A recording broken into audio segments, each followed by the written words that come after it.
Hi everyone, I'm Raj Batra. Welcome you to the episode 16 of the series English in Your Pocket. My dear students, I'm going to share with you some useful information with you today. So please stay with us for the next 3 minutes. First of all, I'm going to discuss about idiom. At loggerheads, which means having a quarrel, opposing each other, एक दूसरे से झगड़ा करना. He and his wife are always at loggerheads with each other. तुम क्या कहना चाह रहे हो कि मैं मोटी हूँ? मैंने कब कहा? वो और उसकी पत्नी हमेशा एक दूसरे से तो मैं झगड़ती लेजी भी रहती बन है. गई. क्या फालतू की बातें शुरू कर दी हैं? फालतू. तुम्हें लग रहा है कि मैं झूठी हूँ? गुस्सा क्यों कर रही हो? अब तुम्हें ये लग रहा है कि मैं हर बात में झगड़ती हूँ? अच्छा तुम छोड़ो, तुम रहने दो, मैं अकेला ही चला जाता हूँ. हाँ, अकेले जाओगे? किससे मिलना है? नहीं जाता, मैं यहाँ पर ही बैठ जाता हूँ. माफ कर दो मेरी माँ. माँ? अब तुमने मुझे अपनी माँ बना दिया.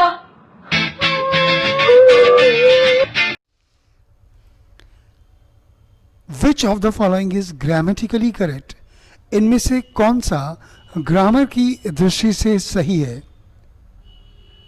माई सेल्फ अजय और माई नेम इज अजय. आपने कई बार लोगों को इंटरव्यू के दौरान या अपना इंट्रोडक्शन देते समय ये कहते सुना होगा माई सेल्फ अजय. लेकिन क्या माई सेल्फ अजय कहना सही है या माई नेम इज अजय कहना सही है? जी हाँ, माई नेम इज़ अजय यानी माई नेम इज़ अजय कहना सही होगा, ना कि माई सेल्फ अजय कहना. अब सवाल उठता है ऐसा क्यों? क्योंकि आपने कई लोगों को ये कहते सुना है माई सेल्फ और अपना नाम. The word my self is both reflexive and emphatic pronoun. ये जो शब्द है माई सेल्फ, ये रिफ्लेक्सिव भी है और एम्फेटिक प्रोनाउन भी है. अब सवाल उठता है ये रिफ्लेक्सिव प्रोनाउन और एम्फेटिक प्रोनाउन होते क्या हैं? आपने ये वर्ड तो सुना ही होगा, himself, herself, itself, myself, ourself, yourself और देमसेल्फ. रिफ्लेक्सिव प्रोनाउन, ये जितने भी वर्ड्स हैं ये रिफ्लेक्सिव भी हैं और एम्फेटिक प्रोनाउन भी हैं. तो आइए बात करते हैं रिफ्लेक्सिव प्रोनाउन के बारे में. रिफ्लेक्सिव प्रोनाउन वो होता है यानी जब आप किसी सेंटेंस के अंदर आप किसी काम के बारे में बात करें, यानी सब्जेक्ट किसी काम को करता है और वो काम सब्जेक्ट के ऊपर खुद हो जाता है. जैसे आप इस सेंटेंस में देखिए, आई बर्न्ट, मैंने जलाया. मैंने जलाया. अब सवाल उठता है मैंने किसे जलाया? तो यानी वो एक ऑब्जेक्ट है जिसको मैंने जलाया. मैंने यहाँ लिख दिया माई सेल्फ. तो माई सेल्फ का मतलब वही हुआ, ये मैं हूँ. आई बर्न्ट माई सेल्फ यानी मैंने स्वयं को जलाया. यहाँ आई सब्जेक्ट है, ऑब्जेक्ट है माई सेल्फ और ये एक रिफ्लेक्सिव प्रोनाउन है और वर्ब है यहाँ बर्न्ट. आपने नोटिस किया इस सेंटेंस में माई सेल्फ क्या है? एक ऑब्जेक्ट है. तो यानी ये चीज़ साबित होती है कि रिफ्लेक्सिव प्रोनाउन कभी भी सब्जेक्ट नहीं हो सकता है. और यहाँ ये किसके लिए आ रहा है? ये माई सेल्फ जो काम हो रहा है यानी बर्न्ट का, ये आई के ऊपर ही हो रहा है. अब बात करते हैं एम्फेटिक प्रोनाउन की. Emphatic pronoun refers back to the another noun of the pronoun in the sentence to emphasize it. Emphatic pronoun वो प्रोनाउन होता है जो सेंटेंस में अपने से पहले दिए किसी भी नाउन या प्रोनाउन पर जोर लगाता है.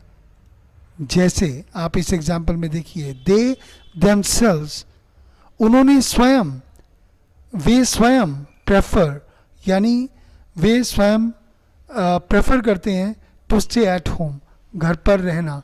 वो खुद ही घर पे रहना प्रेफर करते हैं, मुनासिब समझते हैं. आपने नोटिस किया यहाँ हमने देमसेल्व्स लिखा, तो ये जो देमसेल्व्स है यहाँ ये क्या है? ये एक एम्फेटिक प्रोनाउन है और दे सब्जेक्ट और वर्ब हो गया यहाँ प्रेफर और object to stay at home. और यहाँ देमसेल्व्स क्या कर रहा है? ये दे को एम्फेसाइज कर रहा है यानी जोर लगा रहा है इसके ऊपर. मज़े की बात यह है कि आप themselves को हटा भी लेंगे तब भी सेंटेंस पर कोई खास फर्क नहीं पड़ेगा, सेंटेंस तब भी वही रहेगा, they prefer to stay at home, वे घर पे रहना ही बेहतर समझते हैं। लेकिन themselves लगाने से क्या हुआ, ये बात हो गई कि वे स्वयं घर पे रहना बेहतर समझते हैं। तो यहाँ पर क्या हुआ, themselves यहाँ पर भी सब्जेक्ट नहीं है। इसका निष्कर्ष ये है, कंक्लूजन ये है, a reflexive pronoun is always use as an object. अब रिफ्लेक्सिव प्रोनाउन जैसे कि ऊपर वाले सेंटेंस में आप देख रहे हैं, आई बर्न माई सेल्फ, यहाँ ये ऑब्जेक्ट है। और जो एक एम्फेटिक प्रोनाउन होता है ये हमेशा एम्फेसाइज करता है, जोर लगाता है अपने से पहले दिए गए नाउन या प्रोनाउन को, प्रिसीडेड बाय, जो इससे पहले दिया होता है। यानी यहाँ themselves अपने से पहले दिए गए प्रोनाउन दे को एम्फेसाइज कर रहा है, जोर लगा रहा है, उन्होंने, स्वयं, ये कहते हुए। अतः hence neither a reflexive nor an emphatic pronoun, ना ही कोई रिफ्लेक्सिव प्रोनाउन और ना ही emphatic pronoun can be use as a subject, ये सब्जेक्ट के रूप में यूज हो ही नहीं सकते हैं।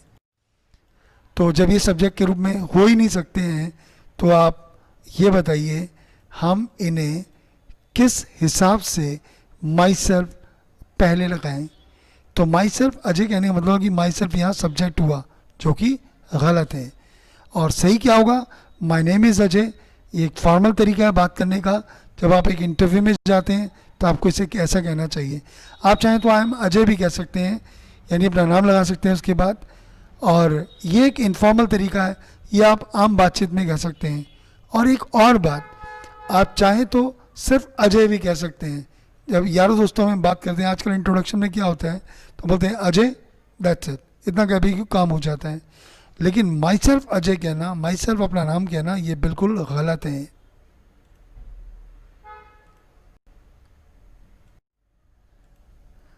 अब बात करते हैं आज के वर्ड के बारे में, जो एक नाउन है, और आज का वर्ड है एलोक्वेंस।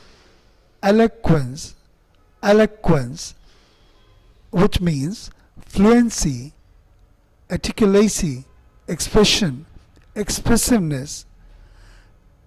eloquence का मतलब होता है प्रवाह, यानी आप किसी भी बात को कितने सही तरीके से बोलते हैं, कितने प्रवाह के साथ बोलते हैं, कितनी भावनात्मक तरीके से बोलते हैं। Her eloquence had a great hold upon the masses. उसके बोलने की जो कला थी, उसकी जो भाव प्रवणता थी, उसका जनमानस पर यानी मासेस पर, लोगों पर हैड अ ग्रेट होल्ड, बहुत गहरा प्रभाव पड़ा था। हर eloquence was amazing. Good afternoon, and उसके बोलने की कला wow, अद्भुत I am थी। so privileged and so honored to be sharing this afternoon with all of you and these incredibly amazing women that are being honored today.